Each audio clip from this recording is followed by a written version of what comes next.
Herkese merhaba. Bugünkü videom yalnızca bir markanın ürünlerini içeriyor.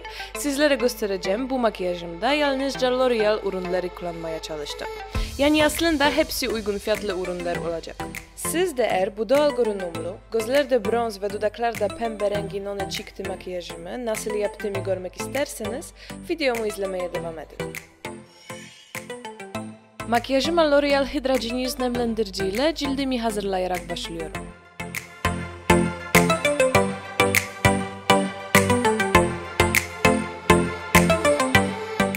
Primer işlemi için Bonjour Sunshine Skin Tint ve Lumi Magic ürünlerini karıştırıyorum. Primeri ellerime tüm yüzüme yayıyorum ve cildime görmüş olduğunuz canlı ve bronz görünümü veriyorum.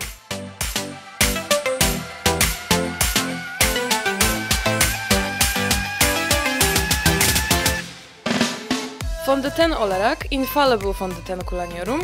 Ancak gördüğünüz gibi oldukça kapatıcı olan bu ürünü inceltmek için biraz da Loving Python'undaki Glow Mol Amur Likit aydınlatıcımdan ekliyorum.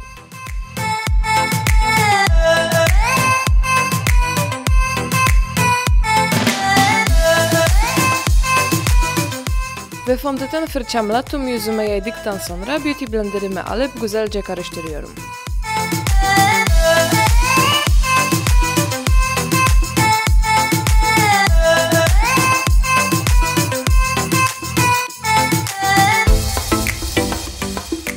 Yüzümün tepe noktalarını aydınlatmak için yine Glow Mol Amur Likit aydınlatıcı kullanıyorum. Ancak bu sefer ürünün daha açık tonu olan Sparkling'ı tercih ediyorum. Ve gördüğünüz gibi ürünü elmacık kemiklerime, burnuma, kaş ve dudak üstü bölgelerime Beauty Blender'ımla uyguluyorum.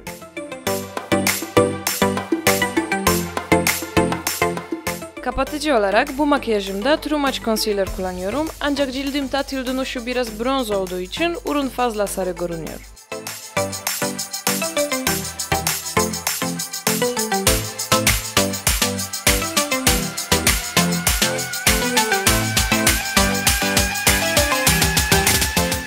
Bu sarıyı biraz dengelemek için ikinci kat olarak Lumi Magic kapatıcımı uyguluyorum ve Beauty Blender'ımla iyice karıştırıyorum.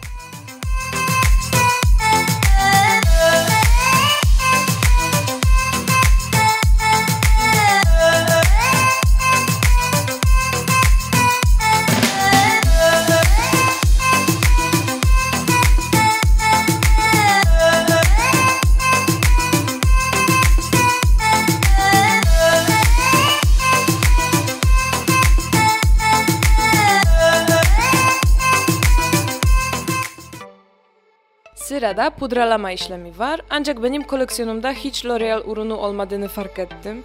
Dolayısıyla yine uygun fiyatlı bir ürün olan CoverGirl Loose pudra kullanmaya karar veriyorum. Gördüğünüz gibi ürünü kullanarak önce göz altımı sabitliyorum, sonra da tüm yüzümü pudralayarak makyajımın kalıcılığına emin oluyorum.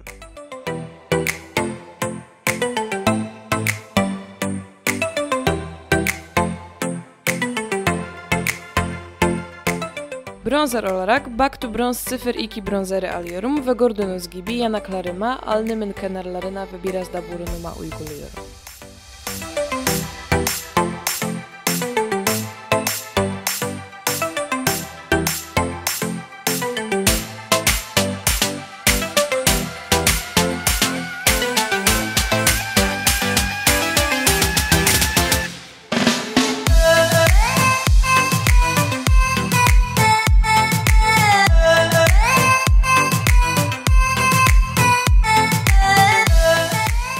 Yüzümü tamamlamadan önce son işlemim toz aydınlatıcıyla olacak. La Vie and Glow paletin üzerindeki altın rengi aydınlatıcıyı yine elmacık kemiklerime, kaş ve dudak üstü bölgelerime ve burnumun üzerine uyguluyorum.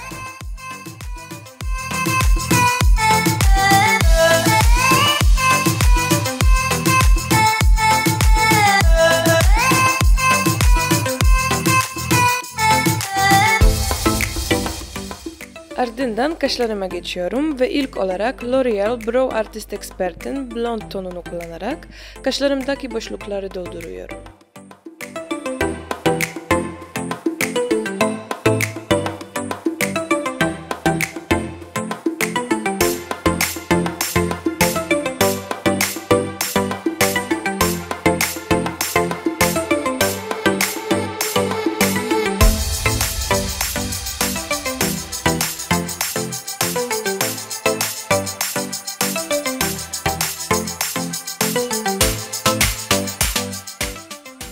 Kaşlarımı sabitlemek içinse Brow Artist Plumper'ın yine blond tonunu tercih ediyorum.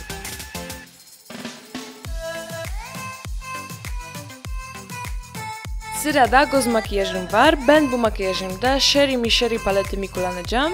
Gördüğünüz gibi paletin köşesindeki açık kahve tonu hacimli fırçamla alıp kriz bölgeme uyguluyorum.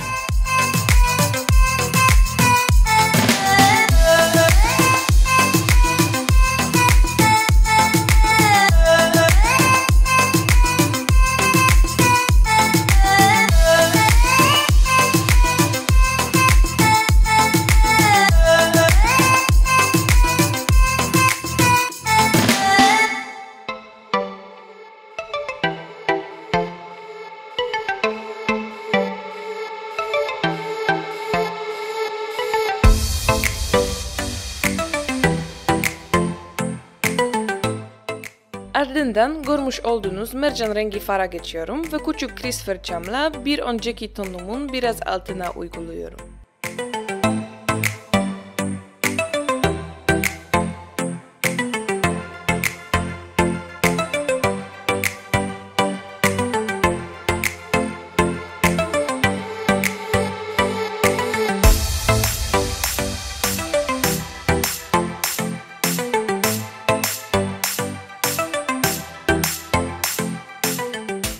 Sonra bir önceki fırçamı tekrar alıp hem kenarları hem de yukarıdan aşağıya hareketlerle farlar arası geçişleri karıştırıyorum. Böylece çizgisiz bir görünüm elde ediyorum. Göz kapağın hareketli kısmı için paletin üzerindeki bu metalik rose altın tonlardaki fara geçiyorum. Gördüğünüz gibi ilk olarak MAC Fix Plus sprayini sıkıp göz kapağıma güzelce uyguluyorum.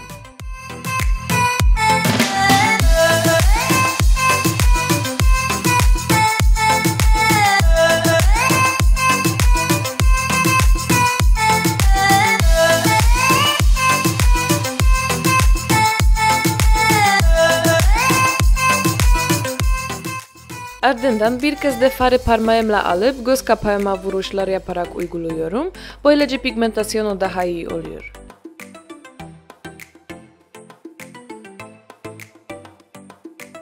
Görünümün boyutunu biraz daha derinleştirmek için koyu kahve farı karıştırma fırçamla alıyorum ve diş köşelere uyguluyorum.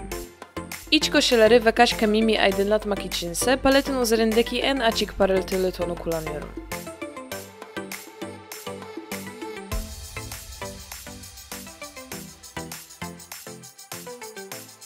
Eyeliner olarak Tatu Signature Eyeliner tercih ediyorum. Bu ürün aslında benim çok beğendiğim bir ürün değil çünkü normalde kullandığım eyeliner'a göre ucu daha kalın.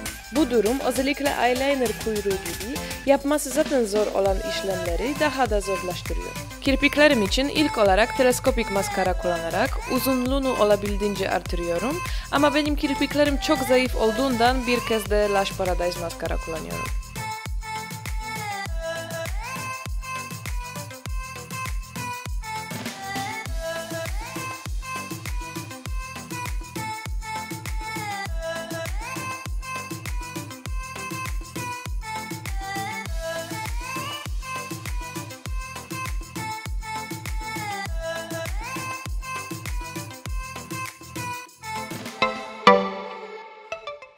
Son olarak sırada yine dudaklarım var. L'Oreal Glam Matte Intense Matte Gloss kullanıyorum.